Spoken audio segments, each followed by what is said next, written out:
Hi, I'm Temitope Adiniji, and you are welcome to Organotope Chem Clinic, where chemistry becomes crystal clear. In this video, we'll be talking about Introduction to Organic Chemistry.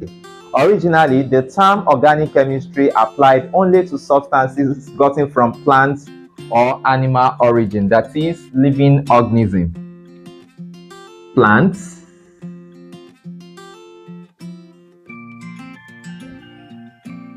that is, living organism. But recently, it has been discovered that some of these substances are synthesized from inorganic material in the laboratory. So we can as well have the organic substance from inorganic material in the laboratory.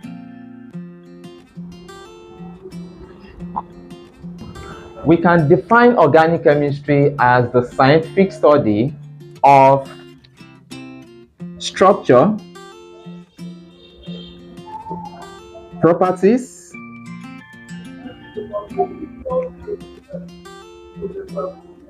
preparation, reaction, and composition of carbon-based compounds.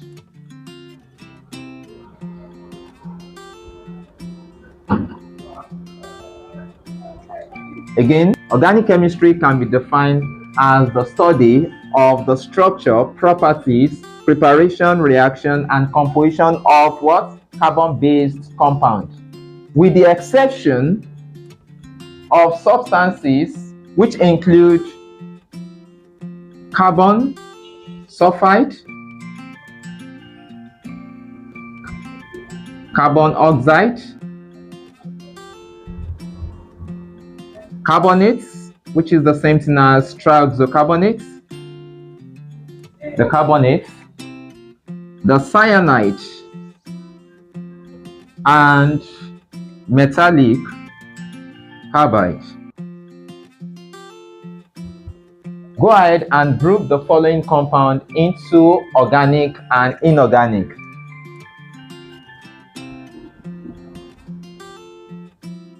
Sodium carbonate, hydrogen cyanide, methoxymethane. Don't disturb yourself with the nomenclature, we are still coming to that. Methane, and CO2, which is the carbon dioxide. Feel free to attempt this question. I'll give you just a minute. Okay.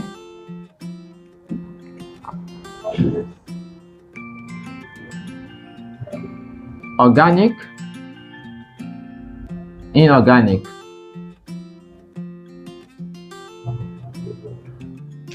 The sodium trioxocarbonate 4 right here is among the carbonates. Therefore, carbonates are inorganic compounds. Inorganic or non-organic. The next one is hydrogen cyanide. We have the cyanide is included among inorganic compounds. So hydrogen cyanide is inorganic. Hydrogen cyanide is inorganic.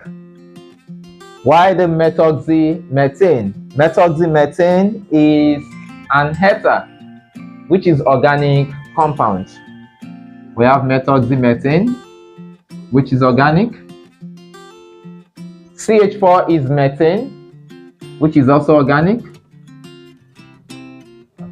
While the carbon dioxide is an inorganic compound, which is among the carbon oxide inorganic compound. So we've been able to group the compounds into organic and inorganic successfully. Does that make sense? Good. Organic compounds are made up of main elements being carbon. Carbon is the main element in every organic compound.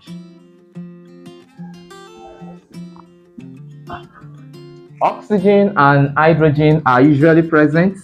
In the case of hydrocarbon, we have just carbon and hydrogen in the compound, while other organic compounds may contain carbon, hydrogen, and oxygen. So we have hydrogen and oxygen are usually present. Other elements include nitrogen, phosphorus, sulfur, halogen. Halogens are the group 7 elements, which may be fluorine, chlorine, bromine, iodine. They are group 7 elements. This will now lead us to the uniqueness of the main element being carbon. We are going to be looking at the unique properties of carbon being the main element in organic compounds. So the first uniqueness that we are going to be considering is the exceptional ability of carbon to catenate. Catenation. That is, carbon can unite with carbon to form stable straight chain or branch chain compound. Straight chain or branch chain compound.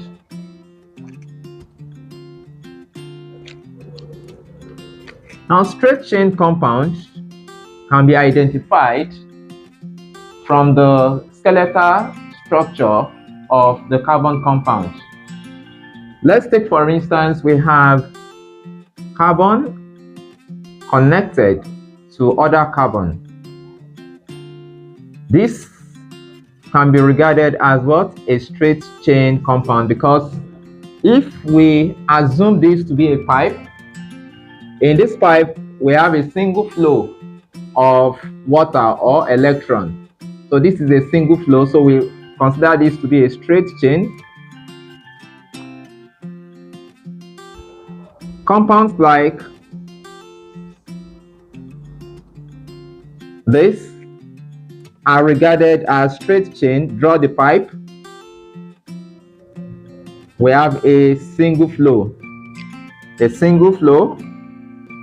in this direction, which is also what? A straight chain.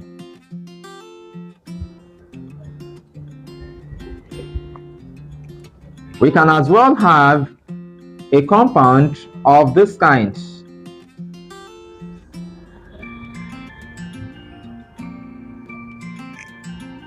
Since in the pipe we have a single directional flow,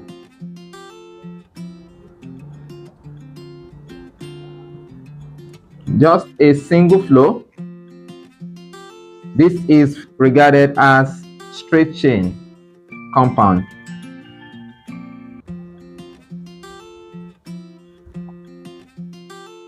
But in an instance whereby we have structures, skeletal structure like this,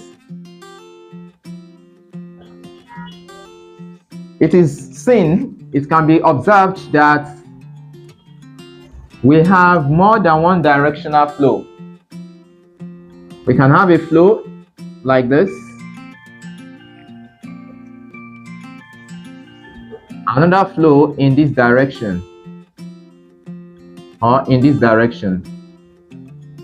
So in an instance whereby we have several directions towards the ends of the carbon chain, then we say this is what? A branched chain. Here is another one.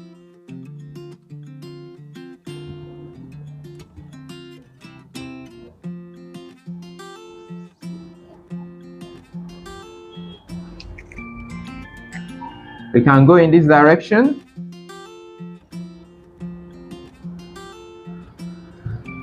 So we do not have a single flow.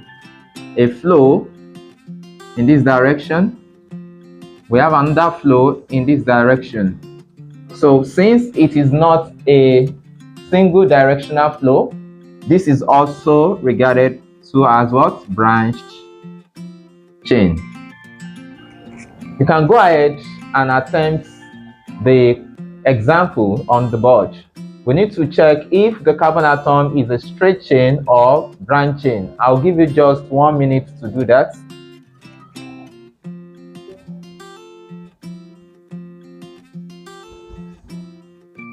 We have this.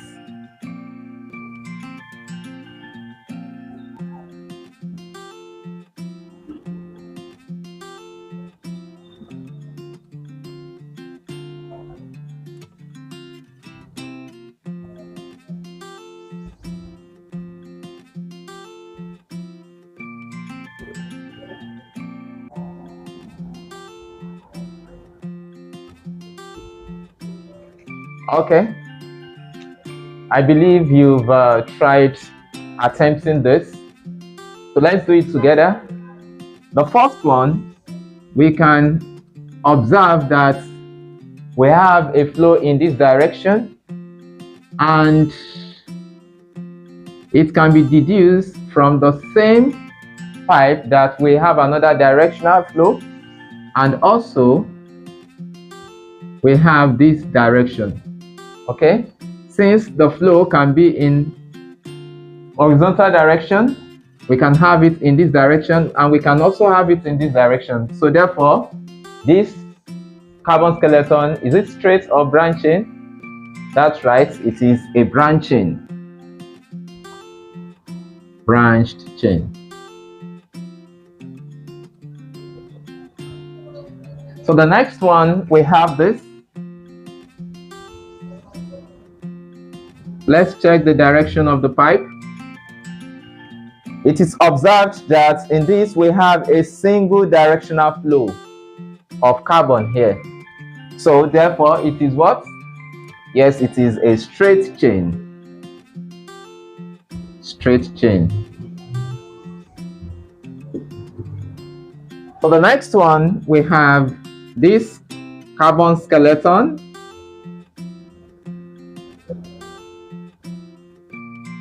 We have a flow in this direction, 1. We can also have the flow in this direction, 2. So since we have more than one directional flow, so it is what? Yes, it is a branch chain. Branched chain. And lastly, we have this carbon skeleton.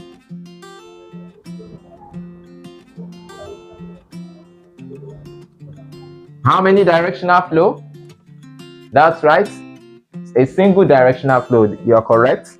So we have a flow in this direction, single directional flow. So it is what? Yes, it is a straight chain.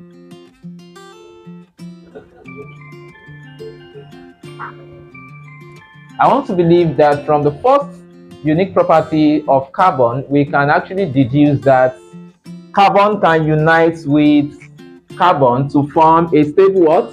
Straight chain or branch chain. And we've been able to identify our straight chain from the branch chain. So by the time we proceed to the higher part nomenclature of organic compound, we can easily deduce our straight chain from the what? The branch chain. Or we can get to know our longest continuous carbon chain. Now moving on to the next point on catenation.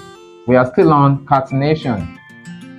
Carbon can unite with carbon and other elements to form a ring structure, which is also a stable what? Ring structure. We can have something of this nature. Carbon can unite with carbon to form a ring structure. So this kind of ring structure is homocyclic because it involves just carbon atom. We can as well have a ring structure of this kind. It is still what? Homocyclic. Homocyclic compound.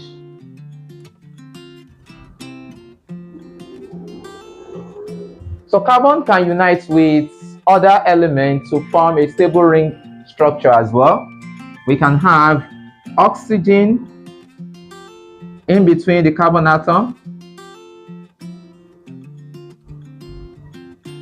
Okay, so we have the carbon atom is being separated by what? Oxygen. We can as well have nitrogen in this structure.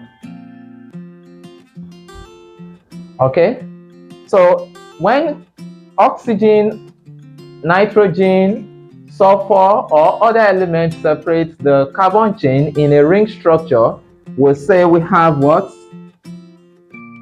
We call it what? Heterocyclic compound.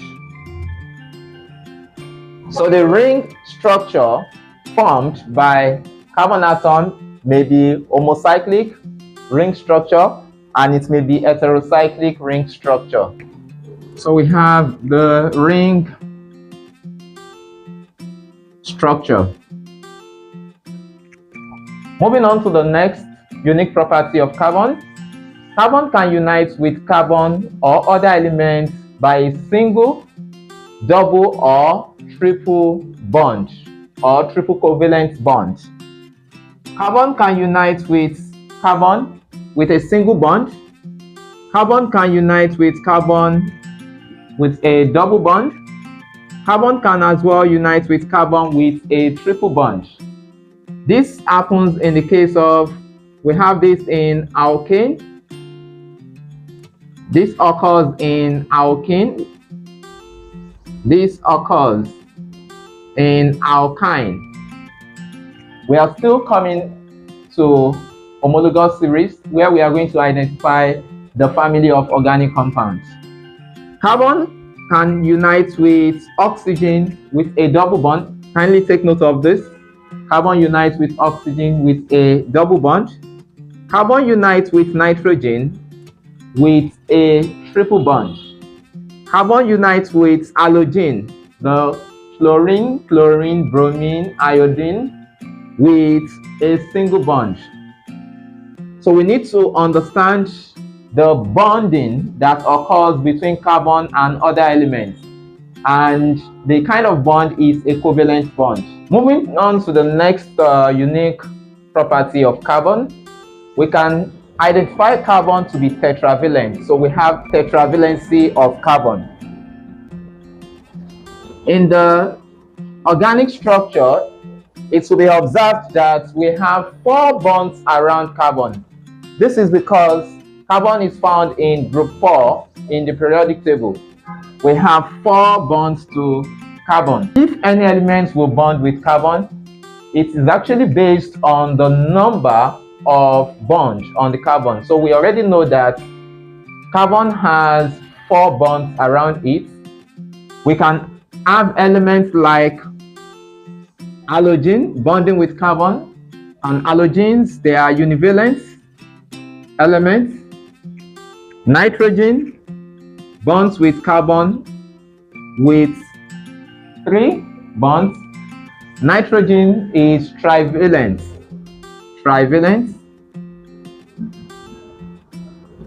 Oxygen is divalent. Halogen can unite with carbon in this form. A very good example of halogen is the chlorine.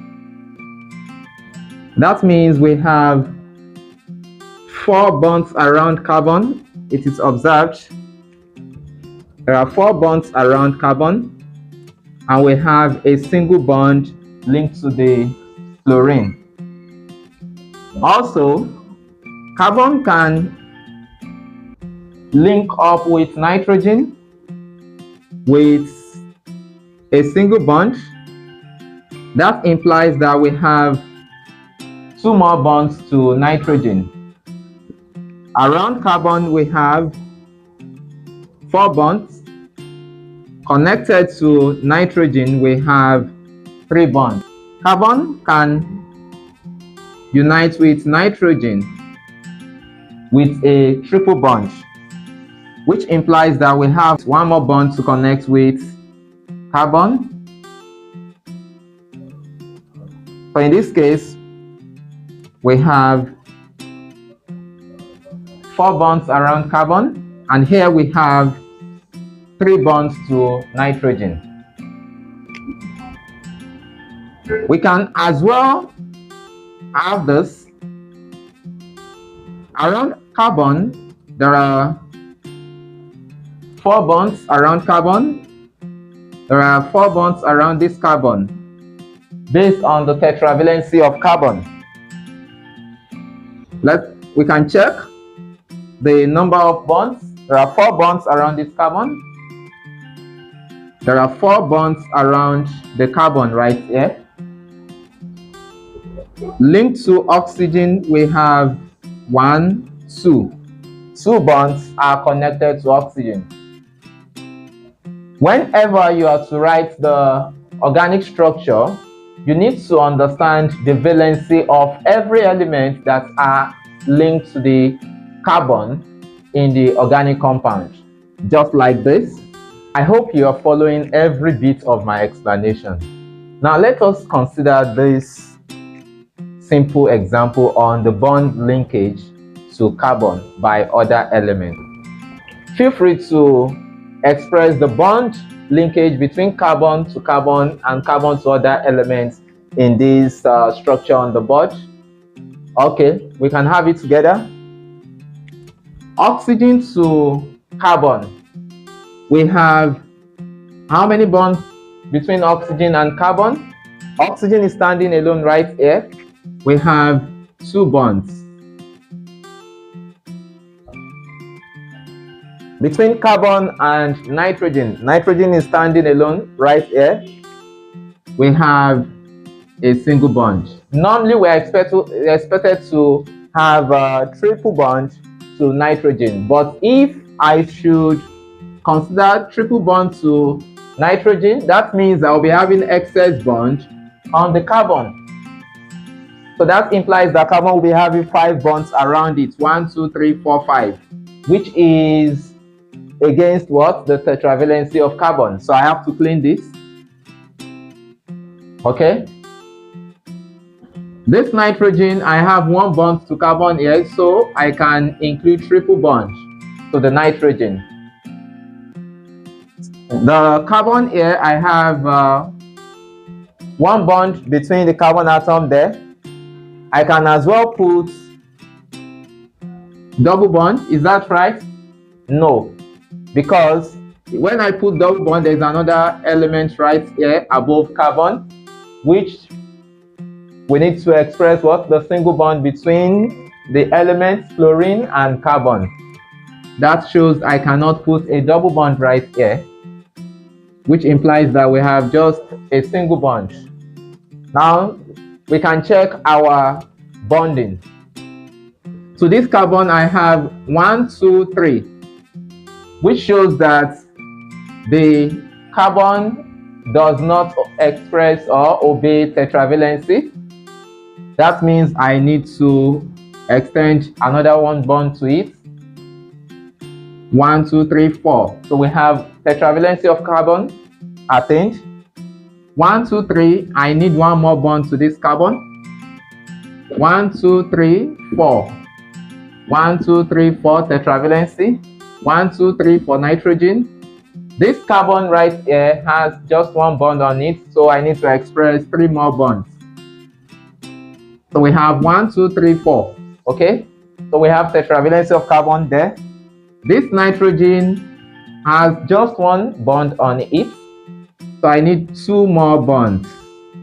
Okay, so right here we've been able to express the valency of each element in the organic compounds right here. So most times, in order to balance up the valency of individual element, especially that of carbon, I need to add hydrogen to those bonds. I have hydrogen, hydrogen, hydrogen, hydrogen, hydrogen, hydrogen, hydrogen. Okay, so I don't expect you to bother yourself with the IUPAC nomenclature because we are still heading to IUPAC nomenclature of organic compound. So when we get there, we are going to name this compound right here. Okay, moving on to the last unique property of carbon, which is the existence of large number of isomers. Carbon structure can be transformed into different patterns. Isomers are compounds that exhibit the same molecular formula, but they differ in their structural formula due to the difference in the arrangement of atom in space. That is the way the structural arrangement, the way the atom has been arranged within the structure of the organic compound. We can take, for instance, we have, but since we are yet to start the nomenclature, we can just use the carbon skeleton to express the existence of large number of isomers. We have carbon, 1, 2, 3, 4, 5, 6. We have 6 carbon. Is this a straight chain or branch chain? That's right, this is a straight chain. We are still going to maintain the 6 carbon atom in the structure. I can express this like this: 1, 2, 3, 4, 5, 6. So we still maintain the 6 carbon atom, but the arrangement of the carbon has actually changed. This is another one.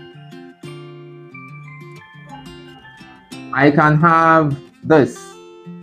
Okay, we have the arrangement of the carbon atom has changed. Here I removed 1 carbon from the straight chain to form a branch. I actually removed another 1 carbon to form a more branch skeletal structure for the carbon. This right here is a straight chain. This is isomer A. Here is another one, isomer B. And we have this, the isomer C. When we get to the IUPAC nomenclature of organic compound, we are going to be naming compound like this after saturating it with the required number of hydrogen. Like for this, if we have the required number of hydrogen, 1, 2, 3, 4, 5, 6. When we get to nomenclature, this is hexane. Okay, considering the fact that we have single bond all through. This, we are going to start counting from here. Don't worry, I'm going to take the IUPAC nomenclature step by step, so I'll give you the rules guiding the nomenclature. In an instance whereby we are considering the isomers, we just have to name this carbon skeleton 3, 4, and 5. Therefore, we have this on carbon 2, the attached pipe on carbon 2, or the attached carbon on carbon 2. So I can equally say this is 2-methyl pentane. Pent is 5 carbon, so we have 5 carbon on the longest continuous chain. Also, we can count this 1, 2, 3, and 4. We assign the least numbering to the substituent group or the attached group. We are still coming to the IUPAC nomenclature. We have this as attached group. So a carbon here and a carbon of the methyl here. So on carbon 2 and 3, we have the methyl group. I can equally say what? 2, 3 dimethyl 1, 2, 3, 4 butane. Don't worry, like I said, I'm going to consider the IUPAC rule step by step. So I'm going to take the IUPAC rule one after the other. Okay, so the last